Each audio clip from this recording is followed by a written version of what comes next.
Real quick before we get into the video, I wanted to do some shameless self-promoting. I started a lifestyle channel called Avery Hopkins. I'll link it down below, but you should totally go and check it out because I just uploaded my first video. It's a really old channel, but I just kind of revamped it so I could have a lifestyle channel. This will still be my main channel. I absolutely love journaling, and this is like where I find my love, but if you're interested in anything else that has to do with my life other than journaling, you should definitely check it out. I do enjoy other things, so when I'm feeling like filming something else, I will post it over there.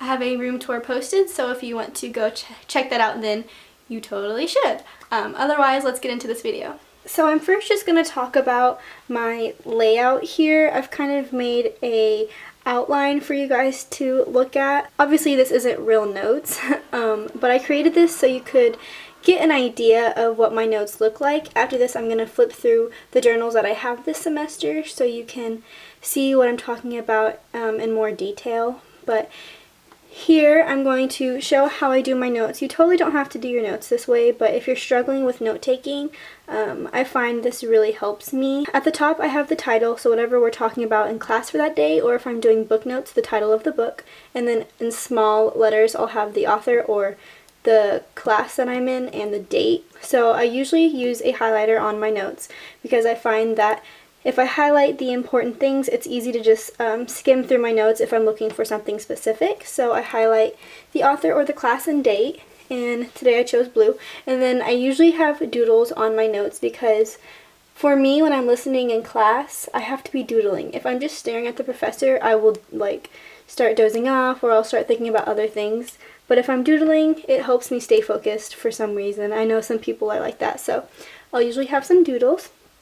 And then I do different sections. So I have a subtitle, so whatever like specifically you're talking about that is important, like that has a whole section, you would do that and then you would highlight it so you can see the main point when you're looking for it later on. And so you would just take notes here. I have some bullet points if you need to talk about something more specific. And then I just, a bunch of different points right here. These are the notes. And then usually I'll group them together over here. So I have a vocab word or category, so if all of these go to one specific thing and this has nothing to do with it, then I'll categorize it over here. So I find that helps. I have another subtitle if you end up needing another one. You'll find a lot of these in books, but also in class I do this a lot with the different topics that they're talking about on a day. And then over here I have diagram over topic or doodle. So sometimes I find that if I doodle a picture of what the notes we're talking about, that it'll help me visualize it, or even if they show a diagram, I always make sure to write down the diagram. So that's an example of that. Another subtitle if you need it, and then I have notes, and then I have bolded word. I always bold important words because I mean they're important, so you want to bold them, but you don't want to highlight them because they're not like the main points. And then over here I have something important written and I have that highlighted. So most of the time I'll always write the most important things over here to the side that I want to like take out of the jumbled page, if that makes sense. And then down here, usually I'll have my page filled with notes, but sometimes at the end of the day, if I want to write my assignment so I don't forget, I'll write the assignment that's to do and the due date, and this is just kind of an example of that. I find that I always like to make my notes pretty and pleasing and neat because if I don't, I won't want to study them or I won't want to refer back to them. If I keep them neat and pretty and visually pleasing, then I will definitely go back and study them or look over them, and it just makes it easier to find things that you were writing down. So that's just kind of the basic outline of how I take my notes. I'm going to go through my journals real quick. So here's a journal I have. It is a I don't remember what subject notebook it was, but I've had this one for a very long time, and each semester I just take out the pages of the classes before until I run out of pages. So next semester I'll need a new journal, but I don't want to keep buying new journals each semester if I don't need new journals, so yeah.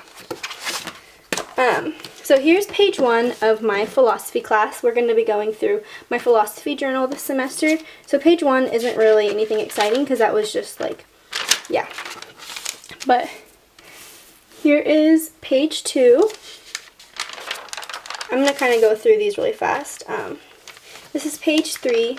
So what I've gotten in the habit of doing for this class is we have to have a reading for each time we're in class. Like we have to read it before and take notes over it because we might have a quiz in class and we can use our notes. So I usually use my right page as my book notes, so I'll write this before I get into class.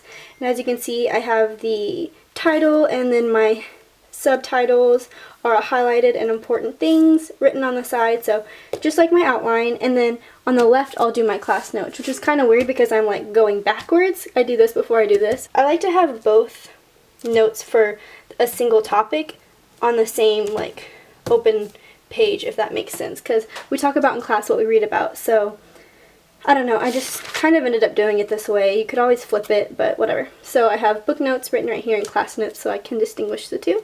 And I have the date written up here for the class notes. And then, like I said, I have a diagram, all the subtitles, important things written on the side.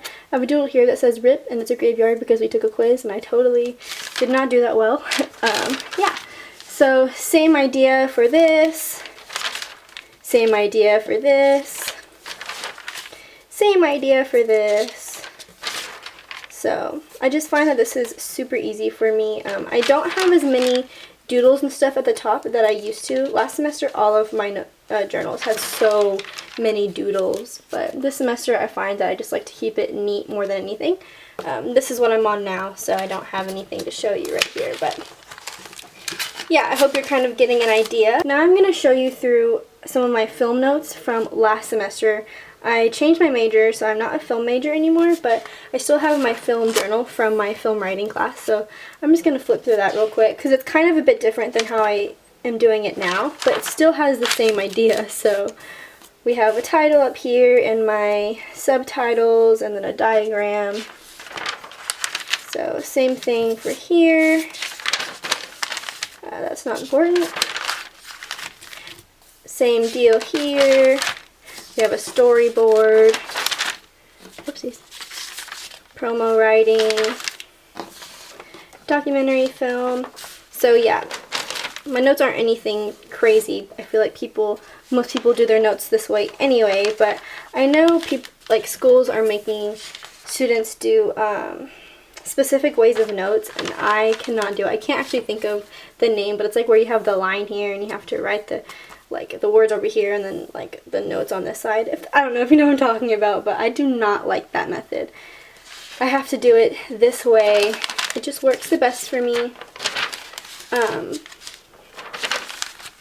But yeah, that's it. I just kind of wanted to go through this for you, and these are my sign language notes. In sign language, we don't actually do notes. We do work, so this is just my work, and so it's not necessarily notes, but I still did some doodles and stuff, but I'm not going to go through the rest of that. I hope you guys liked this video. I hope it helped you out a bit.